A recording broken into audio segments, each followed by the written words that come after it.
Welcome to RotoWire Fantasy Football Live. We are back after the holiday, back to our usual routine, usually 5 days a week. But hey, New Year's Day, we won't be here either. So we're looking at Tuesdays, Fridays, Saturdays, Sundays. That's what we're looking at for a while. There are a couple weeks of regular season left. Anthony Cervino, how did week 16 treat you? Good. Advanced to a couple of championships, and I also advanced to the finals of, and it's an underdog tournament, the rookies and sophomores. So I have a team that playing for 20,000 first this week. Oh my gosh, how exciting is that? You got to be so pumped for that one, huh? It's an awesome format. I don't know if you've ever done it, Jim, or anybody listening, if we've ever done it on underdog. It's only a tournament for the rookies and second-year players. Man, that's fun. That is so fun. It's pretty cool. So, it's a smaller player pool, smaller starting lineups, but it's still best ball.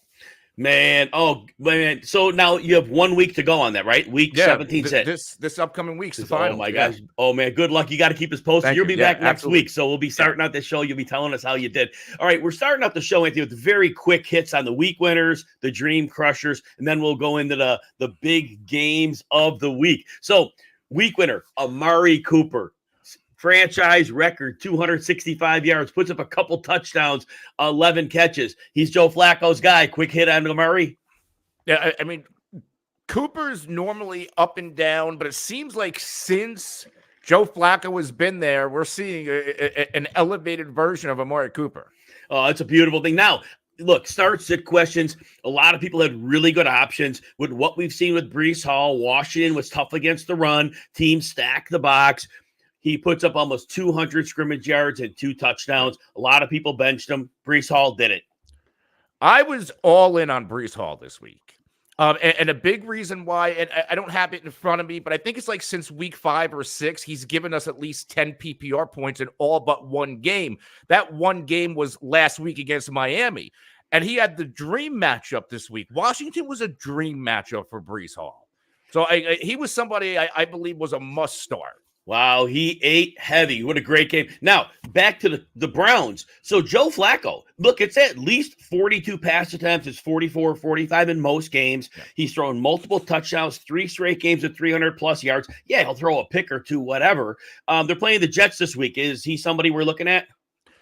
Little bit. Now, you got the revenge game narrative, I guess, but the Jets defense, they're lights out, especially against the pass. And I'm a Flacco guy. I think Cleveland wins the game. I just don't know if we're going to get the Joe Flacco of the past 3 weeks. George Pickens, well, all that negative buzz all week. It looked like he was like out of favor with the team, talking about, his dissatisfaction when he wants to play, when he doesn't want to play. Well, gets 6 targets, 195 yards and 2 touchdowns. I'm sure people sat him. Yeah, I personally sat George Pickens. And, I had other good options, but he wasn't a guy that I'm willing to start because of the volatility and also because of the quarterback position. Like, we've seen, Trubisky, he favors Deontay Johnson. Like, each quarterback seemed to favor one guy or another. I didn't know who Mason Rudolph was going to target. I certainly didn't expect this output from Pickens. So he's somebody, if you benched him, you can't shoot yourself for it. No, Puka Nacua. I can never get this guy right. Yep. He had some down weeks. He has up weeks. I think there's no rhyme or reason. Cooper Kupp had a couple touchdowns go off his fingertips. Yeah. One of those resulted in Nacua on the following play getting a touchdown. He goes for $164 and a touchdown. I just can't get this guy right, Anthony. Yeah, same here. Because Cooper Kupp, we think, is the megastar. And here's Puka Nacua, day 3 pick. Not the greatest athlete in the world, but he's getting the job done. And part of me thinks, okay, this is a system guy. McVay knows how to use his guys, and you got a really good quarterback in Matthew Stafford. But regardless, he's there, and I think he has to be in your starting lineups. Go to some dream crushers real quick here. Look, a lot of people were asking me sit questions with Ty Chandler. And if they had an established player, I'm like, you know what? Detroit's a death matchup. I'm like, play the better player. Like, people were asking me James Conner or Ty Chandler. I was like, look, play the more talented player. Conner comes through 3 games in a row for Conner. Conner's been playing very well all season, but now the production is matching. But let's get to Chandler. It was a total bust out for Chandler. He scored a touchdown. So somebody got a few points, but that was about all the points he had. Yeah, Chandler was one of the guys, like, depending on who else you were starting, like, who the start-sit choice was, the only thing that Chandler had going for him was volume. The matchup, he did not. So if people were asking me start-sit questions, it had to do with who was the other guy. Exactly. Good morning, Randy. I see you're in the house. Happy you're here, man. Devontae Adams, 1 catch, 4 yards, 6 targets. Here's the deal, though. And Anthony, this one I want to point out to the entire audience. When you're handicapping these games, part of it is projecting game script. Yeah. If you feel a team is going to potentially lose, favorable game script. Well, I don't know how many people predicted the Raiders to win by double digits if that's what they ended up winning by. I think they did. Well, the thing is, Antonio Pierce, the coach, had a lead. I don't know they even threw the ball in the second half. They might have thrown a couple passes. Yeah. They were not going to throw the ball. So, look, you had to have predicted the Raiders who have had a double-digit lead in Kansas City to have sat Devontae Adams. Yeah, he was a go, right? He had to be a go because, in my opinion, I thought, okay, the Chiefs look like they're back. And they're gonna steamroll the Vegas at home on Christmas. It just looked like the stars were aligning, and that wasn't the case. Now, granted, like the Raiders won by double digits. There were 2 defensive touchdowns scored in like what 6 seconds, and that their defense has been hot since Antonio Pierce taken over, but nobody expected this. If you started Devontae Adams, yeah, it is it's just a rough call. Nothing we can do about it. No. Now, Tony Pollard, usual workload.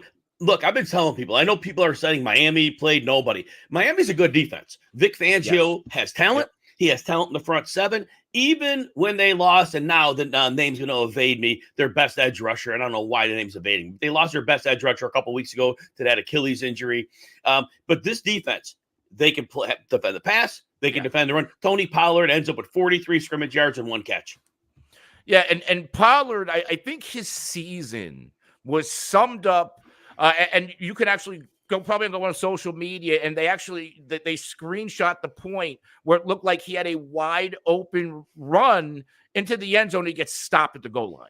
Man. That is Tony Pollard's season for fantasy managers and for the Dallas Cowboys, who, listen, they're hurting. They could have brought Zeke back. They could have had Fournette. They could have had Kareem Hunt, all excellent goal line backs, and it's hurting Dallas, and it has hurt Pollard for fantasy football.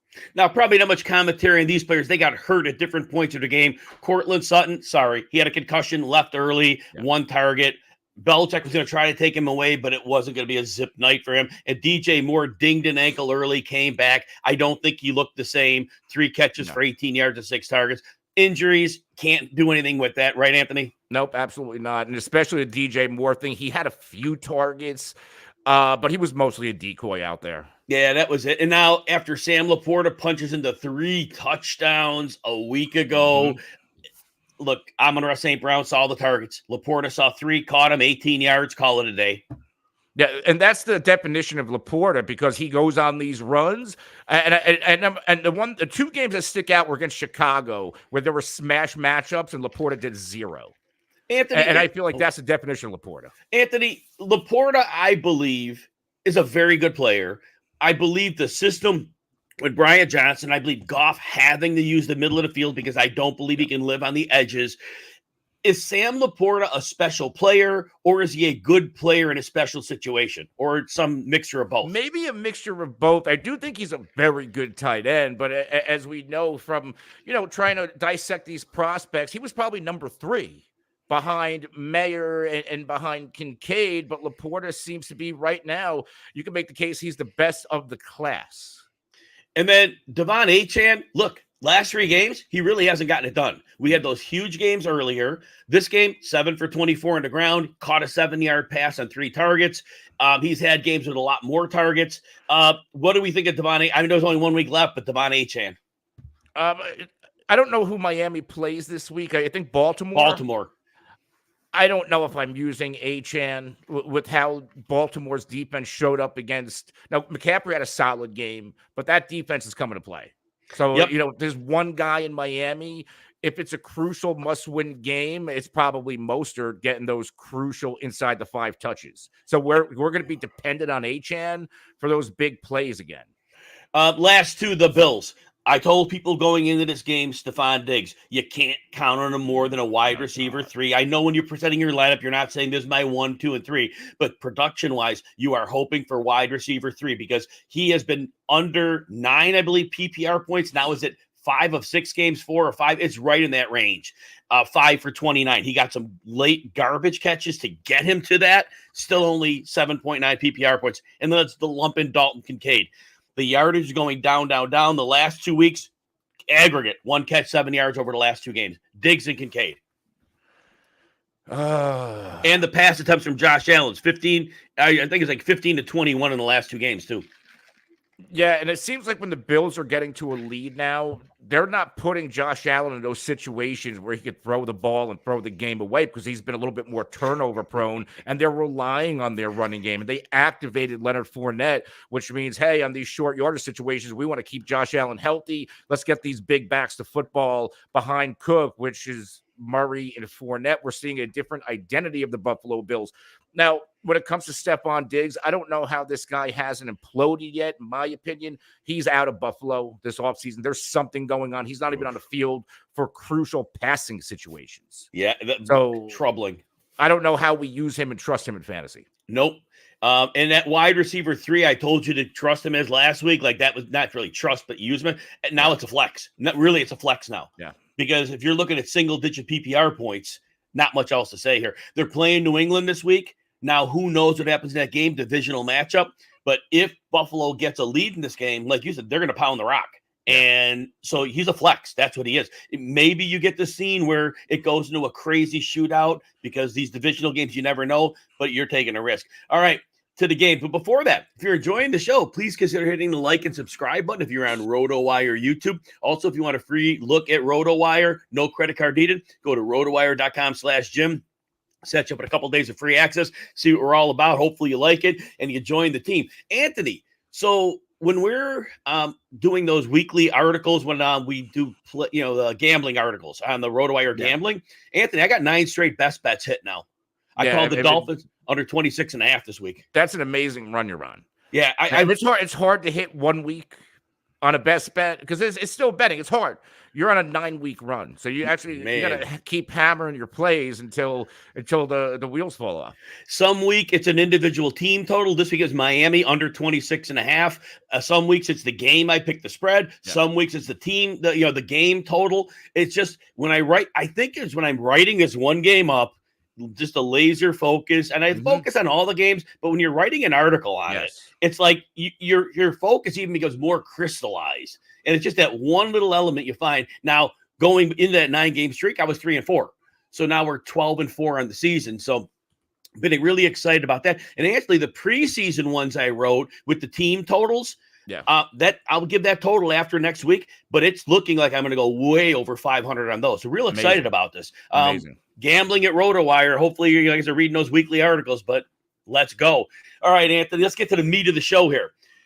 Ravens blow out the 49ers. Now, a couple tipped passes or block passes turned into interceptions, some bad interceptions. The Ravens blew them out. Let's stick with the Ravens offensively. Now, they had some short fields. Their defense scored one. Lamar throws for 252 and a couple touchdowns, runs for 45. The only person with a moderately big game was Zay Flowers, 9 for 72 and a touchdown, 13 targets. But the 49ers, and I say this all the time, when an offense is playing well, usually a defense isn't relevant. In this case, the Ravens, they moved the ball when they wanted to. 49ers had very little answers. Thoughts? Yeah, I liked Baltimore going into this game. I did not see a blowout happening. Baltimore did. Now, remember early in this football game, it looked like, hey, like they were pinning 49ers back. They got the safety. Here comes the momentum shift, and the 49ers are going to roll. That didn't happen. And why I liked Baltimore, San Francisco's strengths defensively is rushing the passer, right? Because their defense isn't good, but when you can rush the passer, pressure the quarterback, it makes a bad secondary look good. Yep. Well, when you got Lamar Jackson, who's slippery It really doesn't matter how good your pass rush is. He's probably going to evade it. And when that happens, the coverage breaks down. And when we saw that, I think that Zay Flowers touchdown in the end zone, there was nobody near him. And Nope. Gus Edwards, he was kind of playing, they were playing bully ball with the 49ers. And 49ers can do that to NFC opponents. But AFC, look, the Browns beat them up. Bully ball. Baltimore beat them up with bully ball. So I think that this is the kryptonite are these NFC North teams for the San Francisco 49ers. So that said, before we get to the 49er side of it, the Ravens scored 33 points, but nobody had a really good fantasy day. Like I said, Flowers was fine, 22 points. That was a good fantasy day, but nobody went off here. Lamar had his normal, it was a good fantasy day, but nobody on 33 points like broke the slate. So for fantasy, they're okay. And Flowers doesn't always have this game. So what's the disconnect here? It's just that the Ravens are that team. They just have a lot of guys where, okay, we could start Flowers, but when it comes to like OBJ, well, 1 week it's OBJ. Last week it was Bateman. We saw Aguilar get in the mix. I guess we could depend on Gus Edwards when he scores touchdowns, but we see Justice Hill getting it. There's just so many moving parts. Isaiah Likely, Mark Andrews when he's healthy, where, you have maybe one or two guys outside of Lamar we could probably start in fantasy, but I think we need to temper expectations. Yes. Now, before we get to the 49ers, I got a few people in the house. Charlene's back. Welcome. Hopefully you had a great holiday. Antonio's in the house. Luis Jose is asking if we do FanDuel specific. I do a DFS show on Saturdays, but I go with the DraftKings for that one. So, so unfortunately I don't do FanDuel. I got to stick to one, and that's kind of the way I go on that. All right, 49er side. So Purdy throws 4 interceptions, and like I said, a couple of them were batted balls, a couple of them were bad reads. The Ravens got pressure, and that was a problem. But here's the biggest thing they do, and we've talked about this. The Ravens are one of the best teams in the league at post-snap motion on defense. Opposed movement, not motion, movement.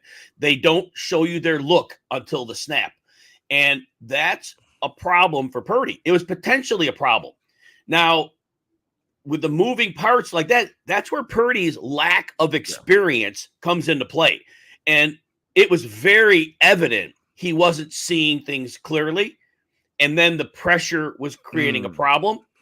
Now, I'll talk about if they meet in the Super Bowl, what I'm seeing, but what were your thoughts on the offense? McCaffrey did fine for fantasy, which is great. Ayuk did fine for fantasy. Kittle did fine. But other than that, they were roasted. Pressure. And this defense, this Ravens defense brought it to Brock Purdy. They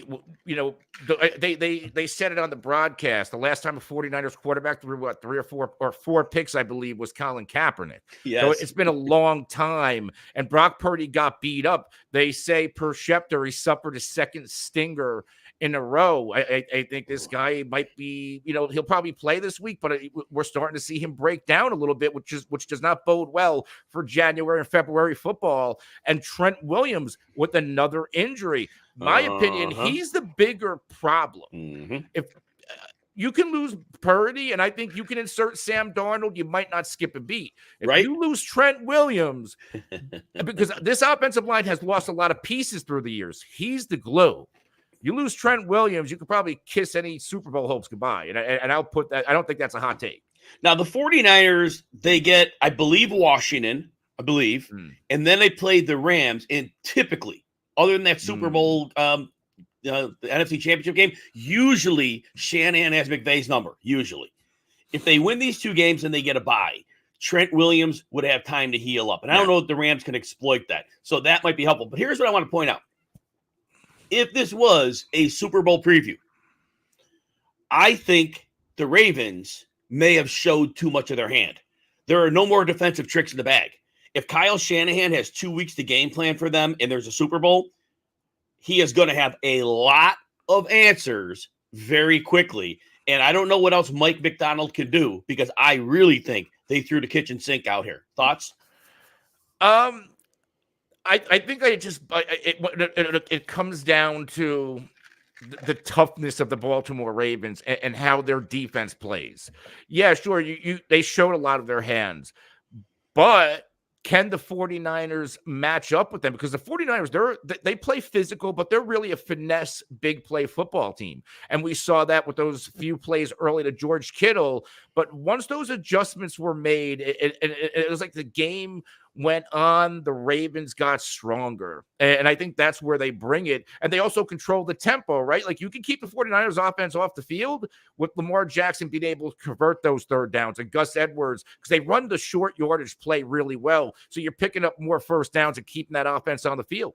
And the defense and I think it's just a cycle that the Baltimore, I mean, they've blown out Detroit. They've blown out the 40, like they blow out teams in the NFC. They aren't wins. They blow out these teams. Remember Seattle too. And yet when they played the Rams hung 31 on them. And I assumed, all right, Sean McVay, scheme, right? And then I figured Shanahan, scheme. Matthew Stafford's a better quarterback than Brock Purdy. I don't care about the MVP case this Saturday. He's a much better quarterback. He can see things. You can't confuse Matthew Stafford the same way you could confuse Brock Purdy. Right. But if Purdy has the answers to the test before the test, we'll see what happens. But anyway, I do think we both have somewhat differing opinions on this, but I think Shanahan's going to realize exactly where the weaknesses in Baltimore's defense are, and I believe he's going to pick on those weaknesses. And it could be Brandon Stevens, but he is going to pick on those weaknesses. He is going to move players in those spots, and I really think that he is going to be able to come up with good answers. Anyway, that's my take on it. I like your take as well as always. All right. The Dolphins, they finally beat somebody. They beat your Dallas Cowboys. They could have scored a touchdown at the end, but they're smart. They milked the clock. They made sure that kick was the last play of the game. So Dallas, the smart teams do that. That's great coaching. And they win the game 22-20. It really set the tone early when Dallas fumbled at the goal line. Not really sure what happened there. But if it was the Dak part of the handoff, he was giving the ball, Lupke, I don't know why he was getting the ball at the goal line. It was an important play, an important game. And I always say this. I say this with fantasy lines. Don't get cute. They got cute. That really, they got a lead early, but that really could have been a difference in the game. Let's just start with that. That was a momentum play because Dallas did what they wanted to do. They opened the game strong. And Hunter Lupake, whatever his name is, he's their short yardage guy because Pollard clearly is not. And I think Rico Dowdle, I like him, but he's also not a short yardage guy. So bring in the fullback with the cowboy collar, with the neck protector on, and let's bang it in like it's Darryl Johnston. And because he's been used on short yardage situations this season, and it was just, I don't know if it was the pressure of the situation, but he just mishandled the handoff. Yes. And right. And that was it. I mean, and that's somebody who doesn't have a lot of carries, right? I mean, he doesn't get the ball much. And I know it's the NFL and I know it's supposed to be very, very basic, but we see it as simple, like when a center gets hurt, when a holder gets hurt. Yeah. A snap could go wrong. A hold could go wrong. It's not really a whole lot different. What he was doing, and Lupke, however he said his last name, you could see he was looking for the hole before he was securing the ball. And it's just reps, right? And again, Mike McCarthy, is it on him? But like you said, who else did they go to? But at that point, sneak attack, throw the ball. I don't know. Anyway, they got cute. So overall, let's start with the Dallas side. In the playoffs. Now, Lamb, CD, he did his job. 10 targets, caught 6, $118. He ran for 14, continues to do his job. Jake Ferguson, not super efficient with his targets, but a fair enough game. But those are really the guys. Brandon Cooks with a beautiful touchdown, only 2 catches in the game, but beautiful catch. Jalen Ramsey right around him, beautiful play. But we talk about it frequently. Dallas loses another road game to a good team. Right now, I know you're a Cowboys fan. They're going to probably be playing some road playoff games. How worried are you? I'm worried, and not so much because, okay, let's say outside of winning the conference, I don't know how much winning that division actually matters, right? Because in round 1, it's not like, they're going to host somebody and then they're going on the road again, right? That's how the structure is. So like in round 1, okay, you're not going to get that home playoff game, but the way it ends now, you're probably going to Tampa and you can beat Tampa on the road. Yeah. right? So does it, right? Like, so round two, yeah. divisional Baker round, screwed you're in that probably on game. the road again. Yeah, Baker is screwed in that game. He's been great, and I love him this year, and I had him all my super flex leagues. But with real pressure, Baker screwed. So it's like, okay, what I'm worried about are the teams after. And I think that Dallas can go and beat Philly on the road, right? If it wasn't for Dak stepping out of bounds and the rookie tight end catching the ball just outside the end zone, outside the goal line, Dallas beats Philly. They outplayed them in Philly. I think Dallas beats Philly. The team that they can't beat home, away, or in Alaska is the San Francisco 49ers. If they had to travel to Detroit, and this week they're playing in Dallas, though, and that's a completely different script. If they're playing the Detroit Lions in Detroit, who gets the edge? I think Detroit gets the edge because they're home, but I wouldn't be surprised if that was a -1 or a pick 'em. For sure. Now, the Miami side. So, did they beat somebody? Because Dallas on the road, we've seen it. Dallas has not been an impressive road team. So, I'm excited for the Dolphins. It's a win. It's a big win for them, and I'm excited for them. But was this a win against somebody? My counterpoint to that, because you had, to me, Dallas and the Dolphins, they're very similar, right? Yep. Because you have Dallas can't beat anybody on the road. Miami can't beat anybody with a winning record. And we're going to have these same, like if Dallas won, hey, well, Miami's never beat anybody. So did they really get that road win? Just like you're asking, well, does this count? Yeah, it counts. But does this affect my thoughts on the Miami Dolphins in the playoffs? And I don't know if it does. And I like Miami, but I haven't, like, my thing is you got Baltimore this week, right? Then you get Buffalo. Yes. This is what's going to shift my opinion of these next two games. Anthony, if anything can happen in the NFL, we know this from week to week. No clue what's going to happen. If Baltimore handles business and beats Miami, and if Buffalo, who didn't look good against the Chargers, can somehow beat the Patriots, that game against the Dolphins is for the division title. And I know that game was in Buffalo, but man, they dismantled Miami. Now, they had a couple healthier bodies on defense in that game, I believe. They had missed some of the injured players, but that game could be for the divisional title. And if that happens, it would not surprise me to see Miami implode. It also wouldn't surprise me to see Josh Allen implode. Oh, yes. But somebody's imploding. We know Stephon Diggs will because he already has. All right, Dolphins. I'm waiting for the meltdown. I'm waiting for the meltdown. Oh, he's imploded from a production standpoint. Yeah, I'm waiting for the the Terrell Owens implosion. Yes. Oh my gosh, it's gonna be beautiful. Must see TV. They panned to Stephon Diggs after one of the touchdowns at the end, and he was celebrating, but the look on his face, he's miserable. All right, let's talk about Miami's offense though in this game. They scored 22 points. Again, they might have scored a couple more at the end if they went for the touchdown, but they were smart. Like I said, they drained the clock to the last second, kicked the field goal, make sure the win was all that mattered. But it wasn't a show of force. Now, Jalen Waddle leaves the game with maybe a high ankle. They're saying they haven't qualified that yet, so he left early. We know that Tyreek wasn't 100% in this game. He had limited practices. He ends up catching all 9 of his targets for 99 yards, or 14. He had 14 targets, 9 for 99. Tua put some yardage up, 293, but again, not a good fantasy day. 1 touchdown. Mostert catches the short touchdown. But overall, we've seen Mike McDaniel's offense is very nice, but even back to last year, when they've played defenses that are above average, they don't come out dominant. Is that a continuing theme with this offense? Yes, but do injuries play a factor right now? Right. Given that Tyreek's not 100%, they're saying Waddle could, if he has the high ankle, he's done for the rest of the regular season. And that's going to affect Tua because Tua plays at a MVP level when he's almost like Purdy. When he has everything and everything's going his way and they're playing with the lead, they're MVPs. But when you take away some parts, give them a little bit of adversity, they're human. Think about this. If Jalen Waddle misses time, a defense plays them. First of all, you can pretty much put as much attention as you want on Tyreek Hill. And who do they have after that? Braxton Berrios, River Craycraft, Cedric Wilson, Robbie Chosen, Chase Claypool, Durham Smythe. Those are your receivers. That's who you've got after Tyreek Hill.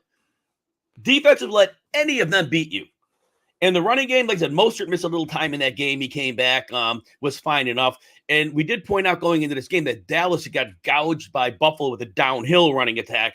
I questioned whether the outside zone would do well against them, and it really didn't. The running game was not a factor. It was a completely different running game. Dallas is vulnerable to the downhill running game, but Miami, the running game is a week-to-week proposition.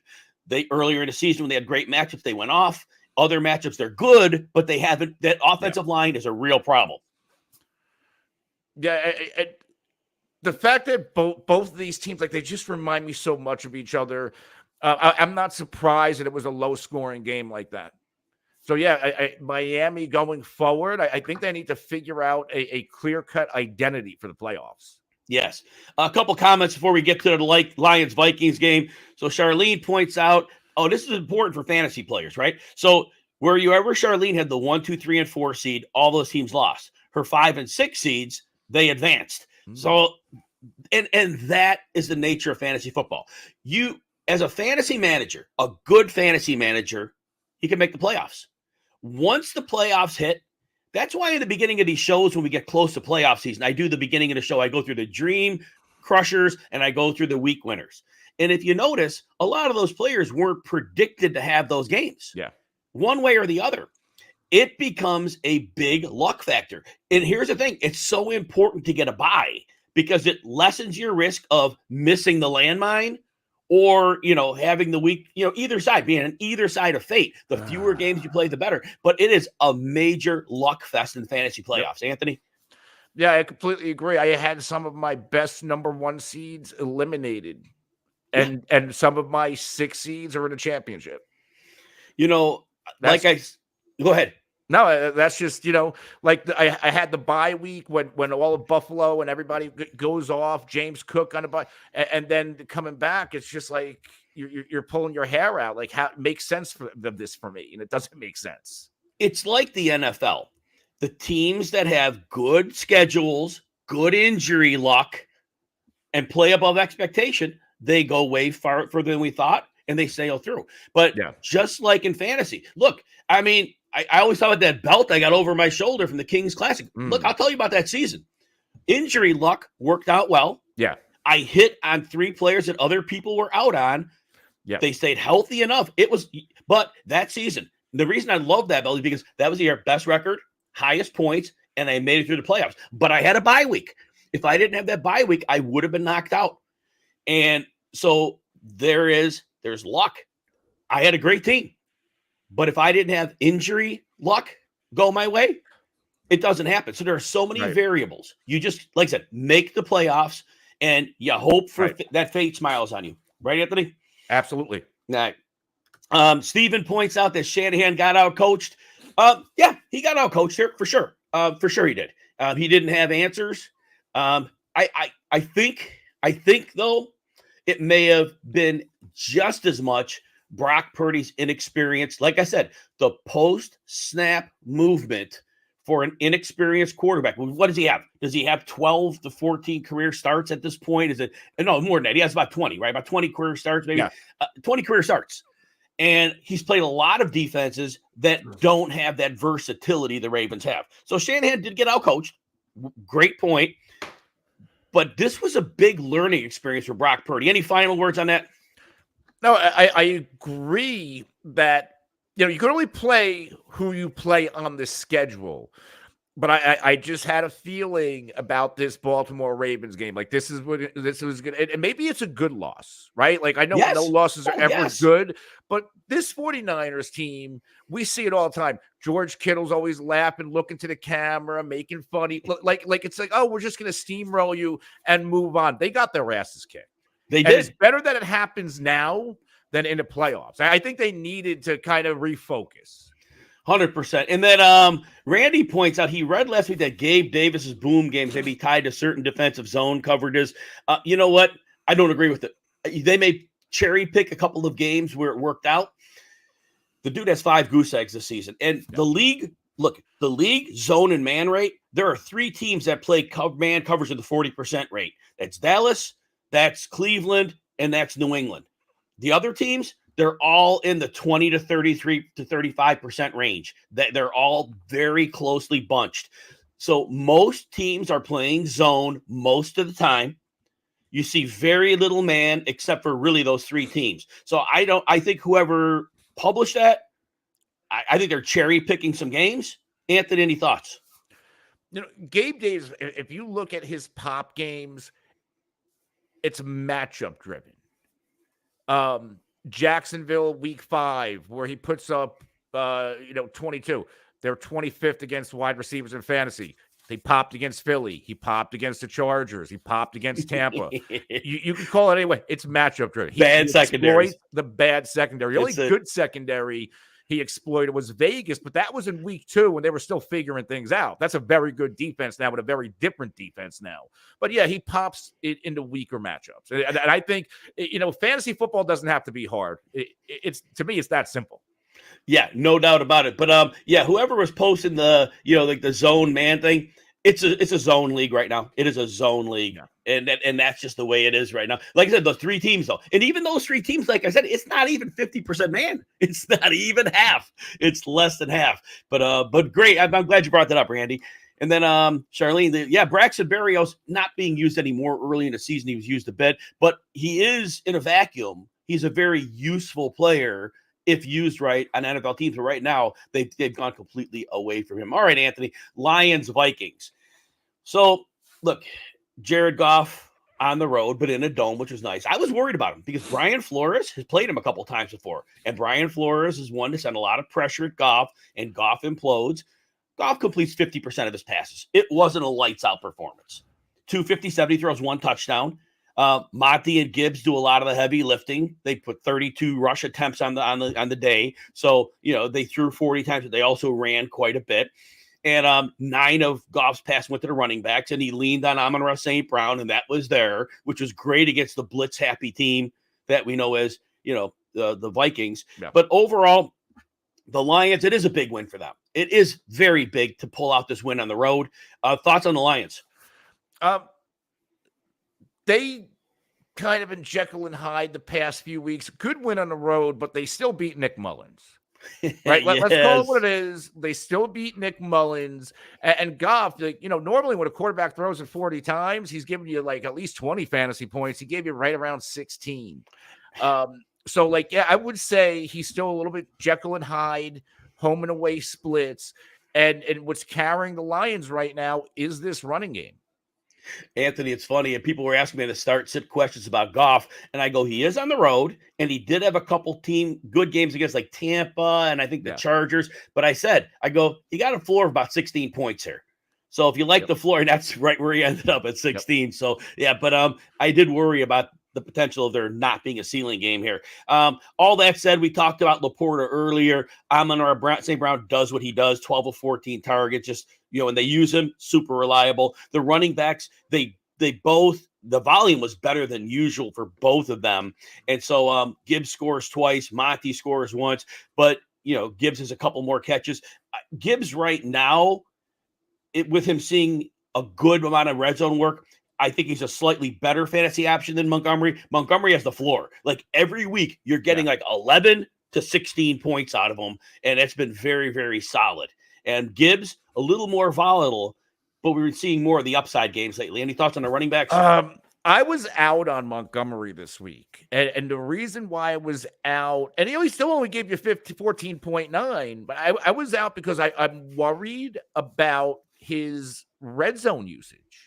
Because if you go back, I don't know if RotoWire, it is updated.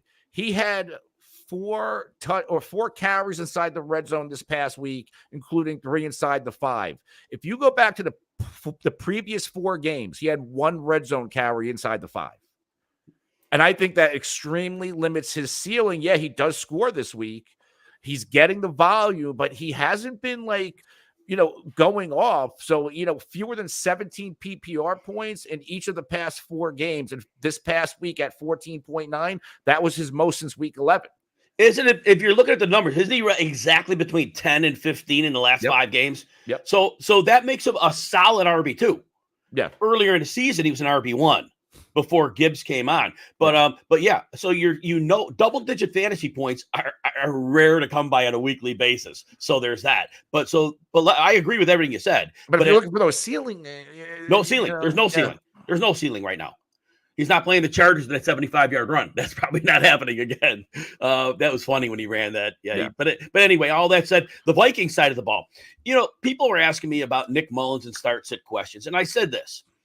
I said, he has a lot of ceiling here, but he's Nick Mullins.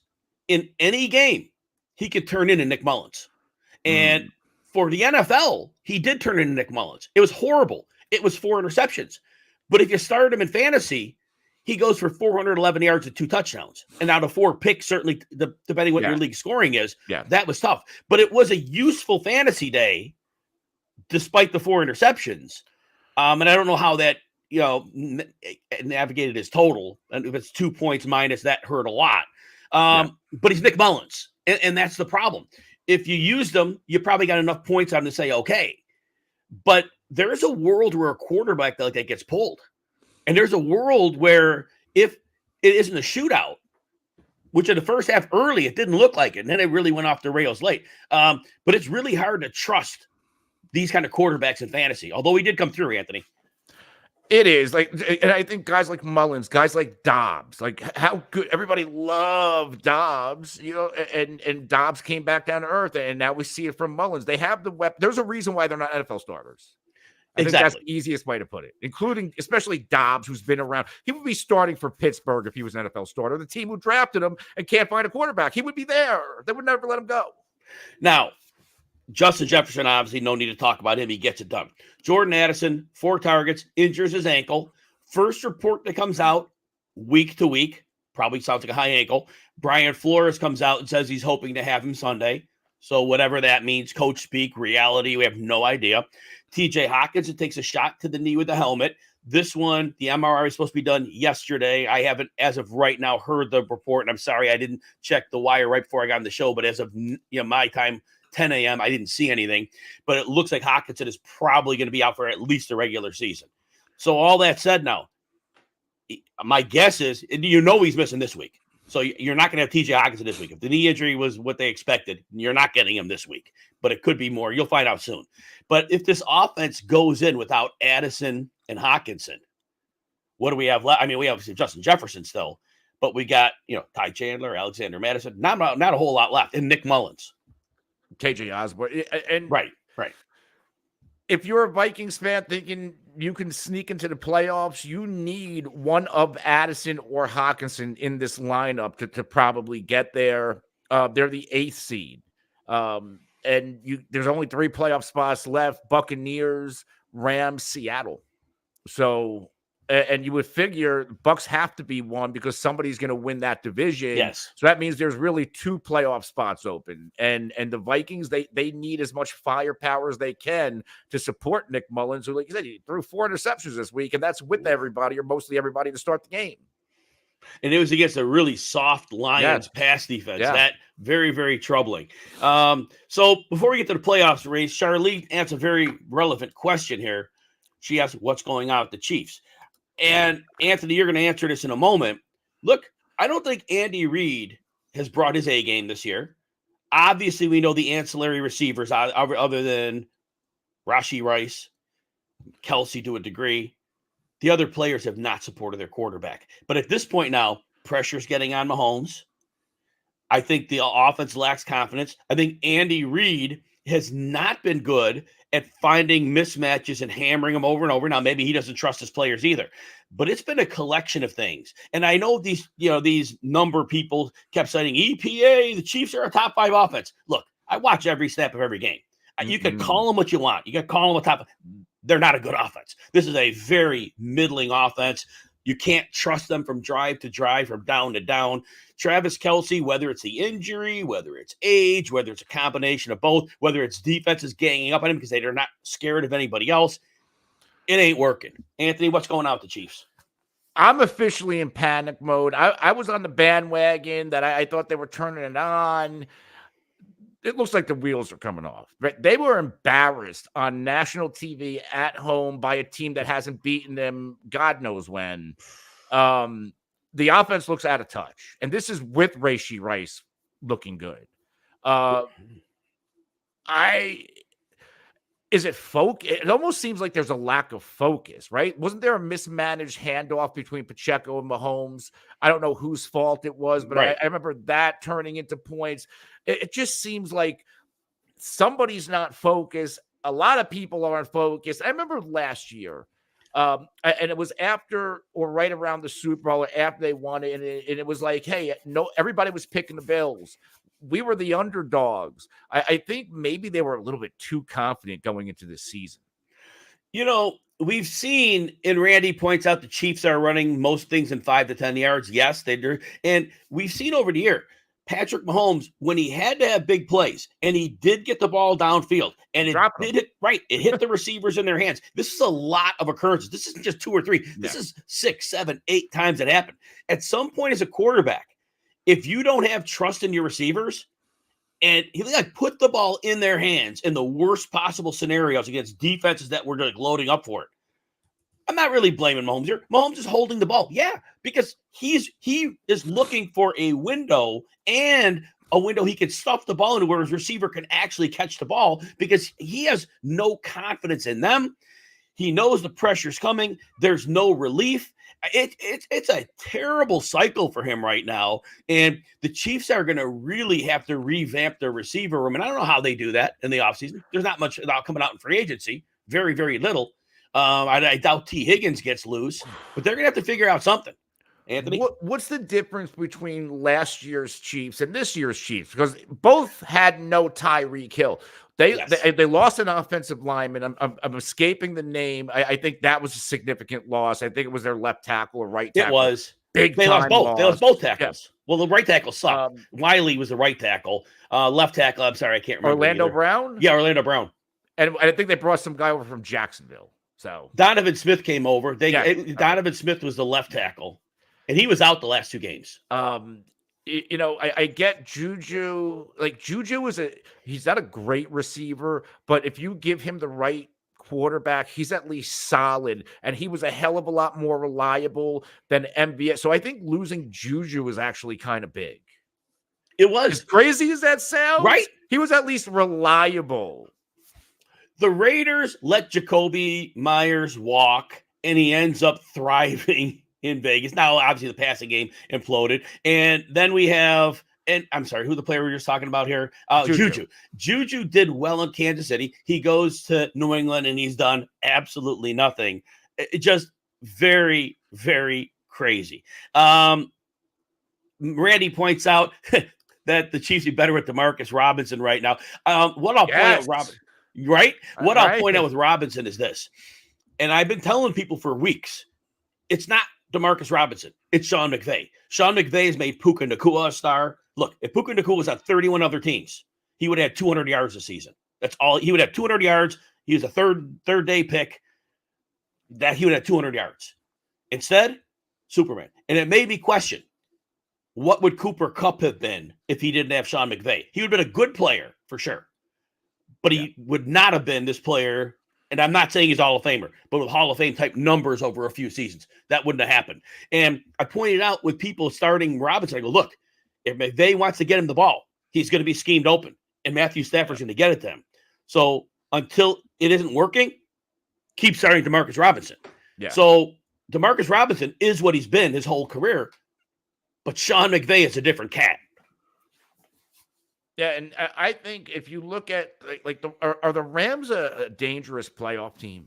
Because I'm starting to think they might be. Yes, if the Rams are in the playoffs, it could be as simple as the last team with the ball wins. Yeah, because they're going to score. They are going to score. They have the ability to score on anyone. They hung 31 on Baltimore. In Baltimore, hung 31 on them. Went to overtime. Lost on a punt return. Defensively, that's the problem, because any good offense can up and down the field on them. But so it could, yeah. You know, who do you trust in the playoff game? McVay and Shanahan, McVay and Stafford, or Shanahan and Purdy? I would almost say McVay and Stafford. They've been there. They've won. The difference in that one is going to be they will have played twice. So anything they were doing with Nakua, anything obviously they know Cup from years and years back. The 49ers are so much better than the Rams on defense. Yeah. That I think they could slow the Rams down enough. If they get 2 to 3 stops on the Rams ain't beating them, because the Rams defensively, they have no answers for the 49ers. Aaron Donald's obviously elite. They have Byron Young, who's been decent. They have no ability to cover. And so literally the 49ers should walk up and down the field. Anything on that? I think I'm just trying to look at the schedule of when these two teams played. Now it looks like they played back in week 2, and the Rams were healthy, and it was a 7-point ball game. Yes. But when's the second time they played? Because that could have been a 17. game. They played last week of the season. Oh, okay. So they haven't played again yet. So they'll get each other pretty healthy. All right. Yes. Disco Dave has a question. Disco Dave, you're going to put the opponents down for those games, because I am still looking back on the prior week, especially with the holiday yesterday. So you want to put the opponents, we'll put your question up. And then Charlene's telling us thanks and wants me to have a good weekend. Today is my Friday. And Anthony, she wants you to have a good day. And hopefully you do go to the championship. Charlene, we appreciate you greatly. All right, Anthony, the last thing before we're out of here, playoff races. So we did talk about the Chiefs, so this part will be quick. We're AFC first. Chiefs right now are the 3 seed. They're 9-6, and I said bye-bye to the bye. The bye week is done. There's no bye week happening for them. Way out of the picture. They host Cincinnati. They go to the Chargers, and I'm not confident they're winning both of those games. Now, this isn't going to happen, but if they choke them both up and the Raiders won both, apparently the talk on the channel was the Raiders win the division. Yes. Is there a world where that happens? I would say no, but listen, I didn't expect the Raiders to beat the Kansas City Chiefs.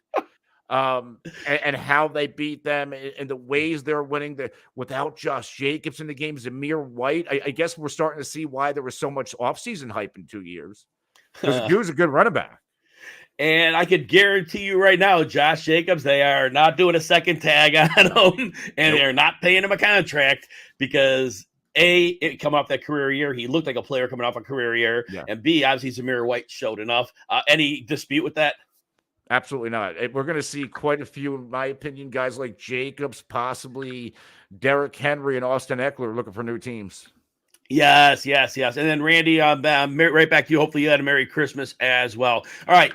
We already talked about Miami and Buffalo, but Miami most likely wins the division. But like we said, if they lose to Baltimore and they lose to the Bills win the division. Pretty much both. I mean, Buffalo has to beat New England, because if they lose to New England and they lose to Miami, they may be out of the playoffs. What are the odds that you see the Bills in the playoffs? I mean, a couple of weeks ago, I think Bills playoff odds, they were so favorable and they looked like they were down and out. Now I think they're swinging the other way. And as long as Buffalo doesn't give it away, meaning as long as Josh Allen doesn't give the game away, then I see Buffalo in the playoffs. Oh, very quickly, I like what Lee's point is. The Raiders defense did win that game. Anthony, with the Raiders having a chance at making the playoffs, they can't win both of those games with Aiden O'Connell. I just don't think they can. They're going to lose at least one of them and they're going to be out.